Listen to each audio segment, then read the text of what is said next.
Welcome back to the Game Collection.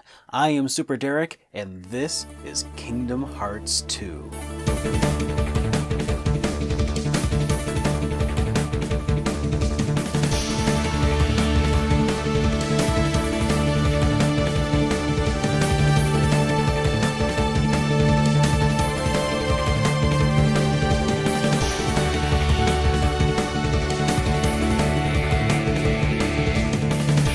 Kingdom Hearts 2 is, in my opinion, legendary in the realm of PlayStation 2 action RPGs. It's what essentially cemented the Kingdom Hearts series in my mind as a top-tier action RPG series against which I would measure other action RPGs for years to come. But it's also the first game in the series that I played that helped me realize that there's also a bit of a problem in the Kingdom Hearts series.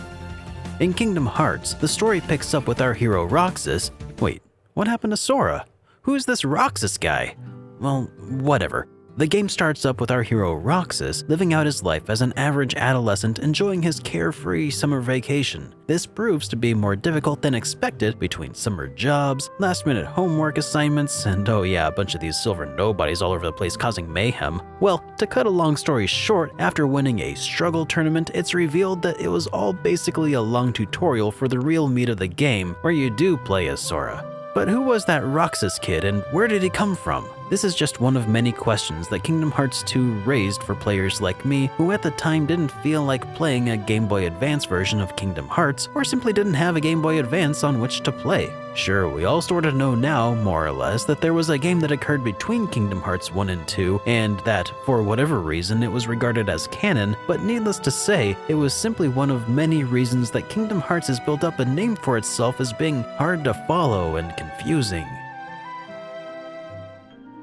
In Kingdom Hearts 2, the gist of the story is you're still playing as Sora, who's trying to track down his friends Riku and Kairi, while at the same time trying to save the world from the Heartless, and now these new fiends, the Nobodies. And to make matters worse, Sora is starting to bump into these hooded figures known as Organization 13, and they all seem to have a bone to pick with Sora. Who is Organization 13, and what do they want with Sora? Well, these are more questions that Kingdom Hearts 2 will never really fill you in on by itself.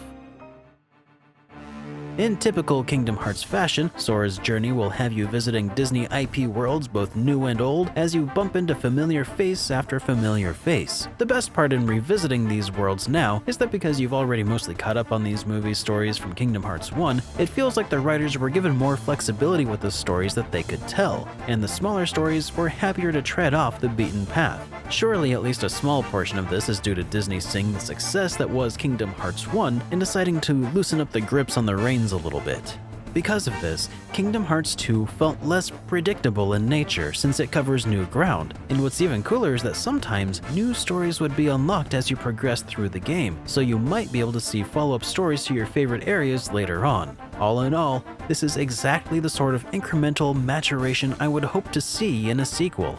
With that in mind, the overarching story doesn't really steal the spotlight very often. It mostly consists of Sora bumping into the organization over and over and gradually finding out what they're up to. And even after finding out exactly what they're up to, I only feel sort of conflicted. The antagonists are pretty over the top, but are still sympathetic. Their goals didn't really strike me as being particularly evil or anything, but their methods to achieve it are. The members of the organization are actually really memorable, and I feel bad for a good many of them. In a game full of iconic evil Disney bad guys, it's surprising to have a more nuanced set of characters pulling the strings. There were a few plot twists that felt unnecessarily complicated, the implications of which I'm still trying to wrap my mind around, but overall the game feels properly paced from start to finish, propelling me forward to the end of the game.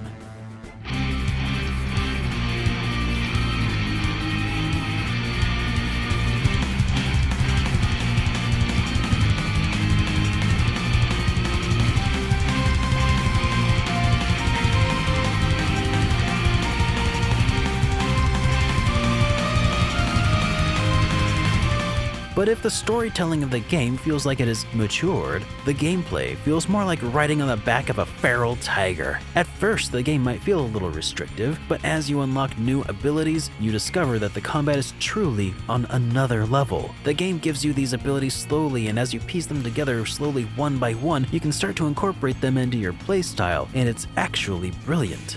And then there's the drive forms. During certain points of the game, Sora unlocks new forms that allows him to basically merge with Donald or Goofy or both, enhancing his speed, his attack power, his defenses, or simply embrace the darkness and go completely berserk. These drive forms are on a time limit, and for good reason. These forms give the player brief glimpses of being completely overpowered in a dire situation, allowing you to snatch victory from the jaws of defeat, or at least look good while dying. Because sometimes, even being overpowered isn't enough to survive against several optional and even some mandatory boss fights, at least on Proud Mode anyway. The optional fight against Marluxia remains one of the most fun and equally frustrating fights I remember from the game. However, the final boss sequence felt like a real letdown in comparison. In the fight against Marluxia, I was becoming one with the game, mastering the mechanics I'd been learning throughout the majority of the game. There were some cheap moves he used, but it was fun overall, and after hours of attempts, my victory felt extremely satisfying. The final boss, by contrast, took everything I learned throughout the game, tossed it to the side, and threw in some QuickTime events and said, "Here you go." It still took a couple tries since I didn't know what the QuickTime event wanted me to do at first, but eventually I figured it out and beat the game, feeling a bit let down. Maybe that's just me though.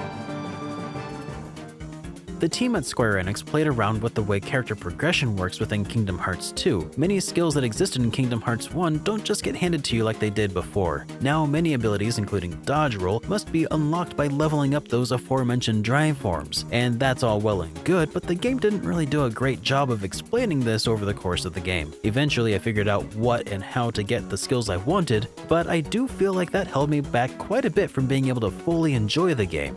Outside of combat, there are plenty of materials to collect for crafting, plenty of chests to collect, and gummy ships to fly. On that note, I do appreciate the direction the developers took the gummy ship flights.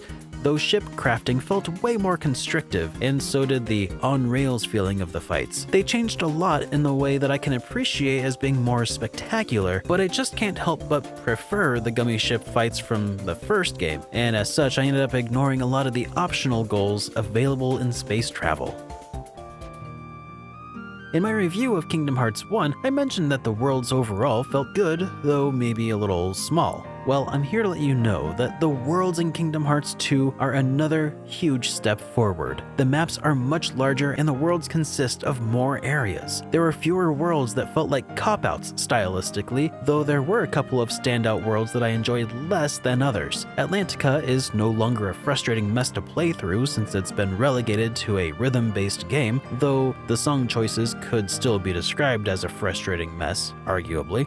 And the world from Pirates of the Caribbean was super cool to explore, but the moonlight invincibility gimmick of the world was pretty frustrating to deal with in its own right. The world of The Nightmare Before Christmas and the Land of Dragons from Mulan and the world from The Lion King were all tons of fun to explore.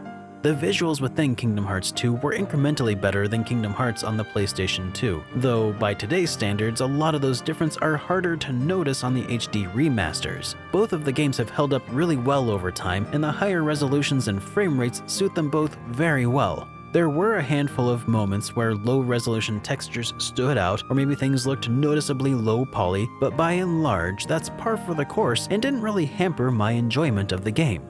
The voiceovers within the game were all in all pretty solid. Some iconic Disney voices didn't really come through, like the voice of Genie didn't sound much like Robin Williams, and the voice of Phil didn't sound like Danny DeVito, but honestly, those are some pretty big shoes to fill, and expecting perfect recreations would be a really difficult standard to live up to. The majority of the voices fit perfectly.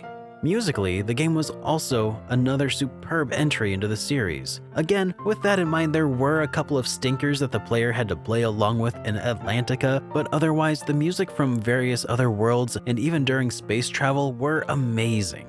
Kingdom Hearts 2 is an exemplary game by Square for the PlayStation 2. Everything within the game was fantastic, and the only real criticism I have was the decision to not include any sort of recap from Chain of Memories. This single choice is single-handedly responsible for so much confusion back in the day, and likely one of the most prominent reasons the series has a reputation of being hard to follow. Between its sublime gameplay, expansive worlds, and improved storytelling, Kingdom Hearts 2 is a near-perfect sequel to Kingdom Hearts 1, and that's why it's earned itself a spot in the game collection. For alternate recommendations, I couldn't steer you wrong by pointing you to Rogue Galaxy, which is also a phenomenal action RPG on the PlayStation 2, and you can also play it on the PlayStation 4 right now.